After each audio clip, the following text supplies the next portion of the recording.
마태복음 26장 6절부터 16절까지 말씀 제가 읽겠습니다. 예수께서 베다니 나병 환자 시몬의 집에 계실 때 한 여자가 매우 귀한 향유 한 옥합을 가지고 나와서 식사하시는 예수의 머리에 부으니 제자들이 보고 분개하여 이르되 무슨 의도로 이것을 허비하느냐, 이것을 비싼 값에 팔아 가난한 자들에게 줄 수 있었겠도다 하거늘 예수께서 아시고 그들에게 이르시되 너희가 어찌하여 이 여자를 괴롭게 하느냐, 그가 내게 좋은 일을 하였느니라. 가난한 자들은 항상 너희와 함께 있거니와 나는 항상 함께 있지 아니하리라. 이 여자가 내 몸에 이 향유를 부은 것은 내 장례를 위하여 함이니라. 내가 진실로 너희에게 이르노니 온 천하에 어디서든지 이 복음이 전파되는 곳에서는 이 여자가 행한 일도 말하여 그를 기억하리라 하시니라. 그때 12 중에 하나인 가룟 유다라 하는 자가 대제사장들에게 가서 말하되 내가 예수를 너희에게 넘겨주리니 얼마나 주려느냐 하니 그들이 은 30을 달아주거늘 그가 그때부터 예수를 넘겨줄 기회를 찾더라. 아멘. 마지막에 아멘 나오기가 좀 어렵죠. 예수님을 선택하라. 예수님을 선택하라 하는 제목으로 하나님 말씀 전하겠습니다. 극명하게 대조가 되는 두 인물이 나옵니다. 한 여인은 옥합을 깨뜨려 매우 귀한 향유를 예수님의 발에 붓습니다. 예수님의 제자 중에 한 명이었던 가룟 유다는 누가 시킨 게 아닙니다. 자기가 대제사장들을 찾아갔습니다. 적극적으로 가서 내가 예수를 넘겨줄 테니까 나한테 얼마 줄래? 흥정합니다.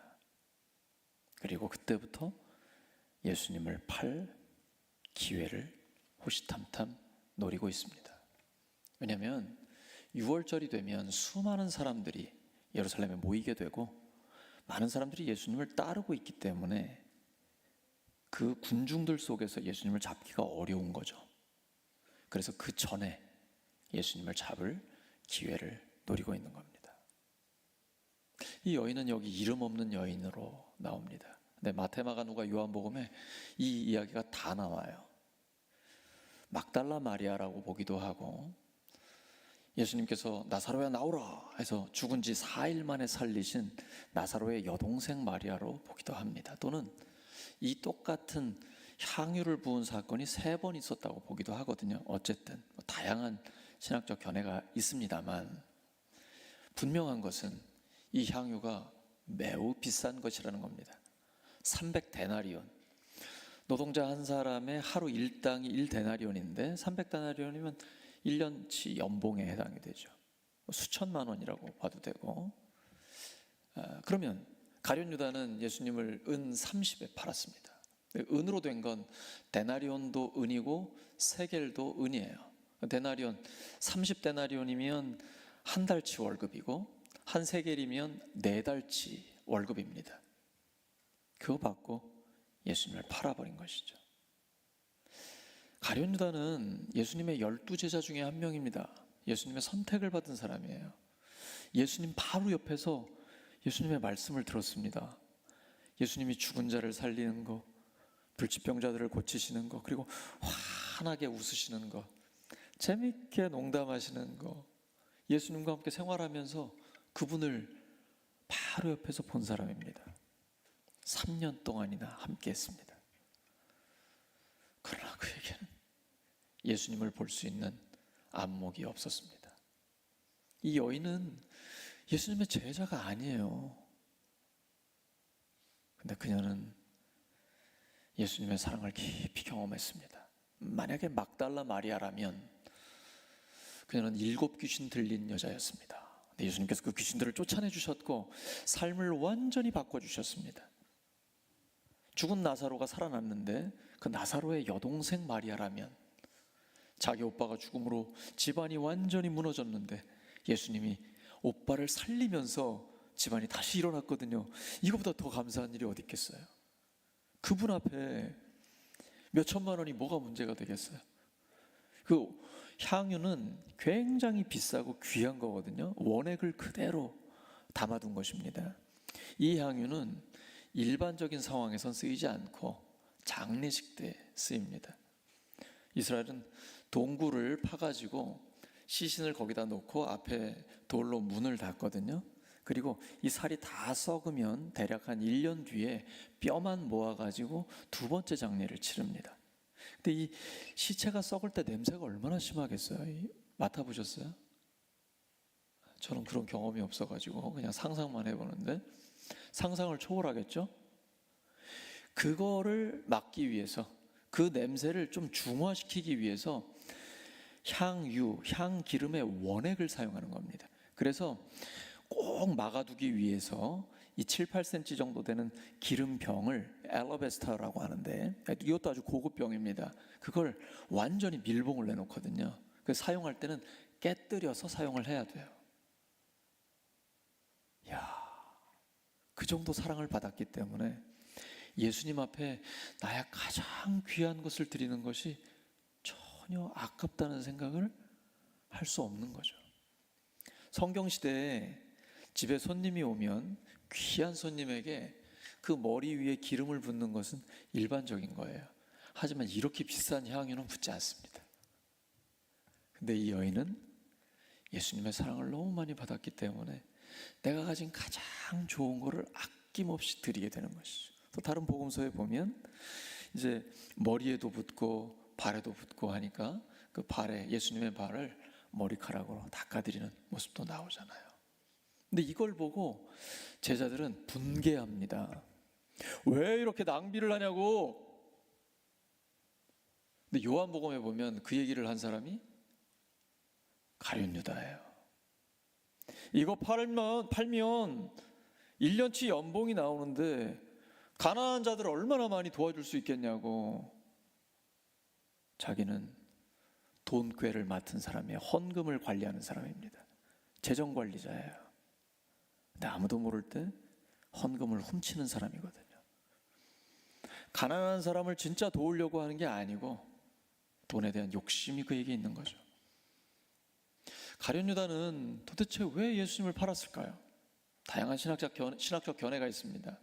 가룟이라는 게 이스카리ot이라고 해서 이스라엘 사회에 있었던 로마의 반기를 들어 폭력으로 혁명을 일으키려는 그 무리가 있었거든요. 아마 그 열심당 중에 하나였을 것이다. 근데 예수님의 가르침을 듣고 그의 탁월한 지혜와 놀라운 능력을 보면서 이 예수가 우리나라를 독립시킬 수 있겠다, 그런 생각을 하고 왔을지 몰라요. 그런데 예수님은 자꾸 죽는 얘기를 하십니다.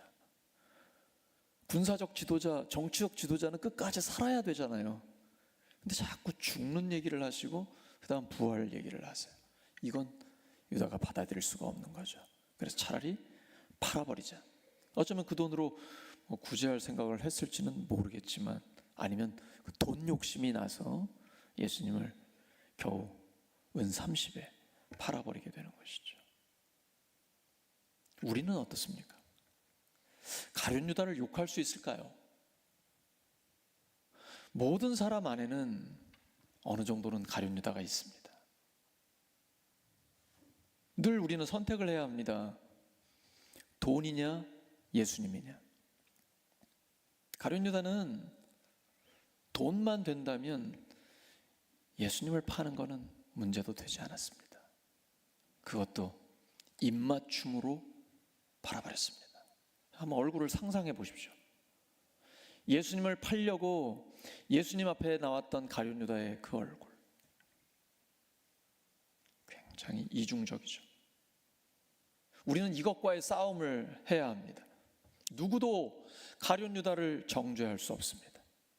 우리가 이 땅에 사는 동안 이것은 끊임없는 영적인 전쟁입니다. 사도 바울은 돈을 사랑함이 일만 악의 뿌리가 된다라고 이야기했습니다. 돈을 사랑하는 것을 경계하십시오. 돈을 사랑하지 않으면서도 돈이 많이 있을 수 있습니다. 그걸 통해 하나님의 영광을 위해 사용할 수 있겠죠. 그런데 돈이 없는데도 돈을 사랑할 수 있습니다. 일단 돈이 우리를 지배하게 되면 돈은 우리의 영혼을 마비시킵니다. 말려버립니다. 하나님은 예수님을 통해 우리에게 말씀하셨습니다. 너희가 하나님과 재물을, 하나님과 돈을 겸하여 섬길 수 없다. 늘 선택해야 합니다. 먼저 하나님을 선택하면 돈이 따라오게 됩니다. 먼저 돈을 선택하면 가룟유다와 같은 결과가 나오게 되는 것이죠. 베드로는 어땠습니까? 예수님 모른다고 3번을 부인했습니다. 하지만 나중에 주님을 만났을 때, 성령의 충만함을 받았을 때 그는 회개하고 이제는 담대한 복음의 사도가 됐습니다. 가룟유다는 나중에 뉘우치기는 했지만 그건 진정한 회개가 아니었습니다. 진정한 회개는 사람을 자살로 이끌지 않습니다. 반드시 살아납니다. 하나님께서 구원하시는 역사가 일어나게 됩니다. 개인적으로 뉘우치는 것이 회개가 아닙니다. 회개란 하나님께 돌아오는 것입니다. 그리고 용서받고 그 순간부터 하나님의 뜻대로 다시 살아가는 것입니다. 이 예수님은 오늘 베다니 나병 환자 시몬의 집에 계십니다. 마태복음 26장 6절입니다. 시작. 예수께서 베다니 나병 환자 시몬의 집에 계실 때에. 베다니라는 건 베트가 히브리어로 집이라는 뜻이고, 단이라는 건 가난한 사람들의 집, 가난한 사람들의 동네라는 겁니다. 거기에 나병 환자 시몬의 집에 계셨습니다. 유월절을 앞두고요. 유대인들은 유월절 전에는 철저하게 자기 자신을 정결하게 지킵니다. 근데 나 환자와 함께한다, 더러움을 타는 거죠. 그럼 유월절을 하나님 앞에서 지낼 수가 없는 거예요. 굉장히 조심스러운 상황입니다. 아마도 이 시몬은 지금 나 환자에 걸려 있다는 게 아니겠죠. 왜냐하면 지금 나 환자라면 예수님이나 가족들, 친구들과 함께 자리에 앉거나 식사를 할 수는 없거든요. 그건 불가능한 일입니다. 추측컨대 원래 나병 환자였는데 예수님께 치료를 받고 지금 이제 괜찮아진, 회복된 사람이겠죠. 뭐 그렇지 않으면 예수님이 여기 갔을 리가 있을까요? 그런데도 고대 사회에서는 전에 있던 어떤 증상이나 좀 안 좋은 부분들을 가지고 사람을 부르고는 했거든요. 그럴 수 있는 겁니다. 그래서 나병 환자 시몬의 집에 예수님이 계신 것입니다. 예수님은 사람을 차별하지 않으십니다. 나 환자에 걸렸던 사람이라면 예수님 넉넉히 고쳐주실 수 있고, 회복된 뒤에 그의 친구가 되어주시고 가족이 되어주시고, 예수님은 차별 없이 사람을 존중하십니다. 지극히 작은 자 하나에게 한 것이 곧 나에게 한 것이다 라고 말씀하세요. 우리도 예수님의 제자로 살 때에 사람들을 예수님처럼 존중하는 것이 매우 중요합니다. 교회는 세상과 달라야 합니다. 우리가 결혼식장이나 어디 이렇게 갈 때에 좋은 호텔에서 하는 경우가 있거든요. 5성급 이렇게 호텔에서 하면 차를 가지고 갈 때 주차를 또 해주거나 안내를 해주거나 하잖아요. 그러면 제 차를 가지고 갈 때하고 벤 뭐나 비 뭐나 이런 거 가지고 갈 때하고 좀 대하는 게 다른 것 같아요. 세상은 좀 다른 것 같아요. 교회는 그런 세상과는 구별돼야 합니다. 예수님은 차별 없이 사람을 존중하십니다. 그 예수님 앞에 한 여자가 나옵니다. 마태복음 26장 7절입니다. 시작. 한 여자가 매우 귀한 한 옥합을 가지고 나와서 식사하시는 예수의 머리에 부으니. 예수님의 머리에 이것을 붓는데 자기의 가장 귀한 것을 붓는 겁니다. 아마도 이 여인에게는 이게 갑오와 같은 것일 겁니다. 가장 소중한 거죠. 결혼할 때 한번 사용하거나 아니면 장례를 위해서 보관하고 있거나, 왜냐하면 고대 사회에서는 이게 장례식에 꼭 쓰이기 때문에 자기가 죽을 때를 대비하기 위해서 하나 정도는 예비를 하고 있었다고 해요.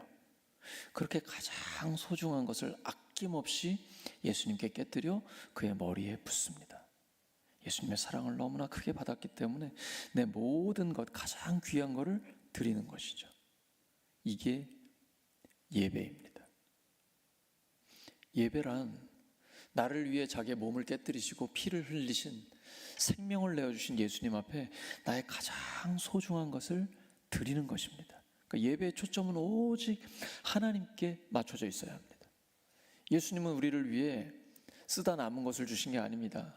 일부를 주신 게 아니에요. 예수님의 전체를 우리에게 주셨습니다. 먼저 주셨기 때문에 우리에게도 요구하십니다. 마음을 다하고 뜻을 다하고 힘을 다하고 목숨을 다해 주 너의 하나님을 사랑하라. 저는 목사이면서도 이 말씀을 전할 때 큰 부담이 되곤 하거든요. 다른 거는 그래도 좀 할 만한데 목숨을 다하여 하나님을 사랑하라, 이건 순교의 의미가 담겨져 있잖아요. 근데 하나님은 하나님이 먼저 그렇게 하시기 때문에 우리에게도 그걸 요구하시는 거거든요. 하나님이 그 정도로 우리를 사랑하시기 때문에 우리로 하여금 그렇게 사랑하라고 말씀하시는 거예요. 요구할 만 하시죠? 그래서 그렇게 친밀한 사랑의 관계, 개인적인 사랑의 관계를 맺기를 원하시는 거죠. 이 여인이 지금 옥합을 깨뜨려 주님 앞에 주님의 머리에 향유를 부은 것은 자기의 삶 전체를 기쁨으로 드리는 예배가 되는 것입니다. 우리의 예배는 바로 이것이 되어야 합니다. 그것이 헌신입니다. 온라인 예배라는 말이 코로나 이후에 나오고 있는데 엄밀한 의미로 온라인 예배는 예배가 아닙니다. 그건 전염병이 돌 때 불가피한 상황에서 모일 수 없으니까 온라인으로 예배를 드리는 것이죠. 일반적인 정상적인 상황에서는 현장에 나와 예배를 드려야 합니다. 왜냐하면 예배라는 것 자체가 헌신이거든요. 근데 저도 코로나 걸렸을 때 집에 있어서 온라인으로 예배를 드리는데 일단 복장이 편안하죠. 내가 세수를 안 해도 누가 뭐라 할 사람 없고, 설교 듣다 말고 화장실 간다고, 뭐 간식을 먹는다고 누구도 개의치 않죠. 그게 무슨 예배예요? 예배란 나를 위해 생명을 내어주신 주님 앞에 내 삶 전체를 기쁨으로 드리는 것, 이 헌신이 있어야 예배입니다. 지금 이 여인은 기쁨으로 그 예배를 드리고 있습니다. 예수님께 드리는 건 어느 것도 낭비가 없어요. 사랑은 계산하지 않는 것입니다. 사랑하는 아내가 생일이라서 꽃을 사가지고 갔습니다. 그때 아내의 첫 번째 반응이 이거 얼마야? 이러면 곤란해집니다. 사랑은 경제적인 산법으로 계산할 수 없어요. 사랑은 그 마음이거든요. 지금 그런데 여인은 자기의 마음을 다 드리는데 제자들은 오직 돈만 계산하고 있습니다. 예수님과 함께 3년을 함께 있었던 제자들은 예수님이 어떤 분인지를 모르고 있는 거예요. 아깝다고 생각하는 겁니다. 예수님은 만왕의 왕이요 창조와 역사의 주님이신 하나님이세요. 죄 없으신 하나님이 우리를 위해 이 땅에 오셨습니다. 그분이 지금 우리 앞에 있는데 그분 앞에 우주를 다 드린들 아깝겠습니까? 제자들은 가장 가까이 예수님 곁에 있으면서도 예수님의 가치를 알지 못했던 거예요. 근데 이 여인은 알았습니다. 마가복음 12장에 보시면 과부가 헌금을 드립니다. 동전 2잎이에요. 예수님은 헌금하면서 헌금 드리는 사람들을 다 보시면서 말씀하시죠. 이 여인이 저 부자들보다 훨씬 더 많이, 그리고 가장 많이 드렸다. 액수는 적어요. 근데 그녀의 생활비 전부였습니다. 예수님은 그 마음을 보시는 거예요. 그렇다면 나는 지금 예수님께 무엇을 드리고 있습니까? 쓰다 남은 거요? 시간? 물질? 우린 여기서 확인을 해야 됩니다. 내가 지금 무엇을 더 중요하게 여기는가? 내 차보다 하나님을 더 좋아하십니까? 내 집보다 하나님을 더 좋아하시나요? 내 돈보다 하나님을 더 좋아하십니까? 이거 자꾸 확인하셔야 됩니다. 내가 정말 하나님을 사랑하는가? 자기는 알거든요. 그리고 하나님도 알고 계십니다. 제자들은 겉으로는 굉장히 정의로워 보이고 가난한 자들을 구제하는 데 마음을 다 쓰는 것 같습니다. 가난한 자를 구제하는 것은 예수님의 뜻이고 하나님께서 아주 중요하게 여기는 부분입니다. 소중한 일이에요. 하지만 지금은 무엇이 더 중요한지 자각해야 합니다. 가난한 자들은 항상 있어서 항상 도와줄 수 있습니다. 하지만 우리를 위해 십자가에 죽으시는 예수님은 조금 있으면 이 땅을 떠나게 됩니다. 지금은 예수님의 때입니다. 그분 앞에 모든 것을 다 드린들 무엇이 아깝겠습니까? 우리가 하나님을 사랑하기 때문에 하나님 앞에 우리의 시간과 물질과 우리의 삶 전체를 아낌없이 드립니다. 사람들은 이걸, 세상 사람들은 이해하지 못합니다. 가족 중에도 예수님을 어설프게 믿거나 하나님을 모르고 종교 생활을 하는 사람, 또는 믿지 않는 사람들, 주변에 있는 지인들, 친구들은 우리가 우리의 가장 귀한 것을 하나님께 드릴 때 이해하지 못합니다. 비웃습니다. 조롱해요. 웬 낭비냐? 라고 얘기합니다. 이럴 때 흔들리시면 안 됩니다. 하나님을 경험한 사람, 하나님과 동행하는 사람은 종교 생활하는 사람, 믿지 않는 사람과는 차원이 다른 것입니다. 그 하나님 앞에 내 모든 것을 다 드릴 때 무엇인들 아깝겠습니까? 고린도전서 15장 58절입니다. 그러므로 내 사랑하는 형제들아, 견실하며 흔들리지 말고 항상 주의 일에 더욱 힘쓰는 자들이 되라. 이는 너희 수고가 주 안에서 헛되지 않은 줄 알미라. 하나님은 우리의 수고를 기억하고 계십니다. 예수님께서 제자들의 그 마음을 아시고 지금 상황이 뭔지 깨닫지 못하는, 분별하지 못하는 제자들의 그 생각을 아시고 말씀하십니다. 너희가 왜 저 여인을 괴롭게 하느냐? 예수님을 사랑해서 아낌없이 드린 그 여인이 얼마나 괴롭겠어요. 옆에서 제자들이 막 왜 그러냐고 책망을 하니까요. 그때 예수님이 정리를 해주십니다. 이 여인은 지금 나의 장례를 준비하고 있는 거다. 그 여인이 그걸 알지는 못했을 거예요. 그냥 사랑의 표현이죠. 근데 예수님은 그것을 예수님의 장례를 위한 준비로 해석하고 계신 거죠. 그 향유가, 원액이 부어졌을 때 향이 얼마나 강했을까요? 제가 이렇게 시간이 흐르면서 나이가 들다 보니까 후각이 굉장히 둔해져가지고 냄새를 잘 못 맡아요. 근데 희한하게 좋은 향기는 잘 맡습니다. 예를 들면 아내의 향기. 네, 보세요. 지금 예수님의 머리에 향유가 부어졌어요. 이건 원액이에요. 시체 썩을 때 그 썩는 냄새 방지하려고 원액을 집어넣은 거거든요. 이 향유가 뿌려졌을 때 그 장소에, 시몬의 집에 확 딱 퍼져요. 그 예수님이 한 말씀 하시는 거예요. 지금 이 여인은 내 장례를 준비하고 내 장례를 위해서 향 기름을 부은 것이다. 예수님의 십자가의 죽음은 이렇게 향기로운 것입니다.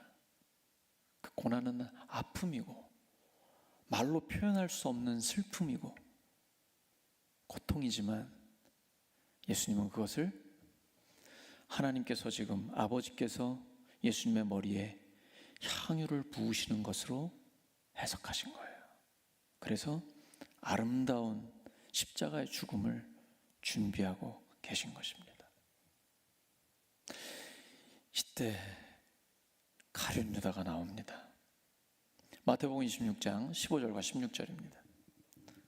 내가 예수를 너희에게 넘겨주리니 얼마나 주려느냐 하니 그들이 은 30을 달아주거늘. 그가 그때부터 예수를 넘겨줄 기회를 찾더라. 예수를 넘겨주겠다라고 하는 거예요. 가룟 유다는 최고의 복된 기회를 받은 사람이에요. 예수님이 선택하셨고 예수님과 동행했습니다. 3년이나 함께 했어요. 그분과 함께요. 근데 그 귀한 복된 기회를 저주의 기회로 만들고 말았습니다. 돈 몇 푼 때문에. 예수님을 어떻게 넘겨줄 생각을 했을까요? 네, 우리도 이럴 수 있습니다. 선줄로 생각하는 자 넘어질까 조심해야 합니다. 돈이 무서운 겁니다. 저는 어려서 저희 집이 찢어지게 가난했던 적이 있기 때문에 가난의 무서움을 알거든요. 돈이라는 게 무서운 겁니다. 그래서 예수님은 하나님과 거의 경쟁하는 수준이라고 돈을 말씀하고 계신 거예요. 그래서 여러분, 돈을 다스려야 합니다. 하나님을 위해서 돈을 사용할 때 돈이 나를 따라오게 되는 겁니다. 근데 내가 돈을 따라가면 돈의 노예가 됩니다. 하나님도 잃어버리고 사람도 잃어버려요. 그리고 나 자신도 잃어버리게 됩니다. 돈을 다스리시기 바랍니다. 이 여인은 지금 돈을 다스리는 사람이 된 거예요. 하나님 앞에 마음껏 부어드린 거예요. 그랬더니 예수님이 칭찬하시잖아요. 이 복음, 십자가와 부활의 복음이 전해지는 온 천하 어디에서라도 이 여인의 이야기가 기억될 것이다. 하나님은 기억하신다는 거예요. 우리가 하나님의 영광을 위해서 하나님을 사랑하기 때문에 드리는 헌신은 결코 헛되지 않습니다. 잊히지 않습니다. 사람은 잊어요. 사람들의 칭찬은 얼마 못 가요. 그런데 하나님은 영원히 기억하십니다. 돈을 다스리십시오. 디모데전서 6장 10절입니다. 돈을 사랑함이 일만 악의 뿌리가 되나니 이것을 탐내는 자들은 미혹을 받아 믿음에서 떠나 많은 근심으로써 자기를 찔렀도다. 돈 하면 또 떠오르는 사람이 아나니아 삽비라죠. 땅 팔고 일부만 돈 때문에 떼어놓고요, 하나님을 속이고 사람을 속입니다. 비참한 최후를 맞게 되는 것이죠. 우리 자본주의 사회에 살고 있습니다. 이윤 추구하는 직장들을 다니고 있습니다. 그럼에도 불구하고 오직 돈을 벌기 위해서, 이익만을 남기기 위해서, 또는 월급 얼마 받기 위해서만 그 일을 하고 있다면 너무나 불쌍한 사람입니다. 우리가 직장 생활할 때 그 직장을 사랑할 수 있기를 바랍니다. 나 돈 받는 만큼만 할 거야. 이건 정말 불쌍한 인생입니다. 그 일은 하나님이 나에게 맡기신 일입니다. 그것이 가사일이든 직장일이든 학업이든 어디에서나 하나님이 나에게 맡겨주신 일이에요. 그 직장을 사랑하시기 바랍니다. 그래서 하나님의 일을 이루고 함께하는 사람들을 사랑하고 내가 만드는 제품이 사람들을 유익하게 하여 하나님의 영광을 위해 쓰임받고 내가 만드는 음식이 사람들을 이롭게 하고, 이런 사랑하는 마음으로 할 때 나의 일이 의미 있고 가치 있는 일이 되는 것입니다. 사람이 만일 온 천하를 얻고도 제 목숨을 잃으면 무엇이 유익하리요?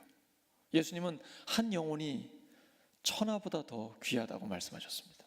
그래서 우리가 교회를 좋아하는 거예요. 왜냐하면 교회는 한 사람을 너무나 소중히 여기기 때문입니다. 지혜로운 사람은 이렇게 기도합니다. 잠언 30장 8절입니다. 시작. 곧 헛된 것과 거짓말을 내게서 멀리 하옵시며 나를 가난하게도 마옵시고 부하게도 마옵시고 오직 필요한 양식으로 나를 먹이시옵소서. 나한테는 필요한 양식만 있으면 되잖아요. 그리고 하나님이 더 많은 것을 부어주셨을 때 그걸 가지고 복음을 전하고 가난한 자들을 돕고 할 수 있잖아요. 욕심을 내려놓고 오직 하나님의 영광을 위해서만 의욕적으로 살아가는 거죠. 욕심을 내려놓는다고 의욕도 없어지면 안 됩니다. 먼저 하나님 나라와 하나님의 의를 구하겠다는 열정은 세계 누구도 우리를 따라올 수 없어야 합니다. 그러나 개인적인 탐욕은 끊어버려야 합니다. 그때 하나님께서 우리에게 재물 얻을 능력을 주실 것입니다. 복음을 위해 마음껏 쓰임받게 해주시는 것이죠. 가룟 유다는 이 부분을 모르고 십자가에 달리실 예수님을 팔아넘기는 불행한 역할을 감당하게 됩니다. 예수님은 그를 보고 차라리 나지 않았으면 더 좋을 뻔하였다라고 말씀하실 정도죠. 유다는 마귀가 예수님을 팔려는 생각을 넣었을 때 생각에 사로잡혀 버렸어요. 이 생각을 끊어버려야 되거든요. 근데 생각에 사로잡히니까 그 다음에는 마귀가 아예 가룟 유다 속에 들어와 버립니다. 인격을 통째로 삼켜버려요. 마귀는 가룟 유다를 먹어버린 것이죠. 유다는 결국 마귀의 종으로 예수님을 팔아버리고 마는 것입니다. 이 예수님을 몰랐던 바울은 부활하신 주님이 바울을 강권적으로 찾아오셔서 만나주셨고 예수님을 믿게 됩니다. 그 다음부터는 가룟 유다와는 정반대의 고백을 합니다. 갈라디아서 6장 14절입니다. 그러나 내게는 우리 주 예수 그리스도의 십자가 외에 결코 자랑할 것이 없으니 그리스도로 말미암아 세상이 나를 대하여 십자가에 못 박히고 내가 또한 세상을 대하여 그러하니라. 십자가만 자랑한다는 거예요. 유다는 십자가는 안 된다. 그래서 예수님을 팔아버렸는데 바울은 십자가만 자랑하는 거예요. 죄 없으신 하나님이 사람이 되어 오셔서 우리의 죄를 대신 지고 죽어주신 그 십자가, 구원의 십자가, 이것만 자랑한다라는 것이죠. 예수님을 선택한 사람의 삶입니다. 사랑하는 우리 울산교회 성도 여러분, 점점 더 예수님을 닮아가시기 바랍니다. 그러기 위해서는 세 가지를 기억하시면 됩니다. 예수님처럼 사람을 존중하시기 바랍니다. 나환자, 전에 나환자였던 그 집에 가서 친구와 가족이 되어신 예수님처럼요. 예수님께 최선을 드리시기 바랍니다. 쓰다 남은 거 말고 가장 귀한 것으로 드리시기 바랍니다. 그것이 예배입니다. 예수님을 선택하시기 바랍니다. 돈이 아니라 세상이 아니라 예수님을 선택하셔서 끝까지 하나님 앞에 쓰임 받으시기를 예수 그리스도의 이름으로 축원합니다. 하나님 아버지, 저희들은 하나님의 사랑을 받은 자로서 가장 귀한 것을 드리는 하나님의 사람이 되게 하여 주시옵소서.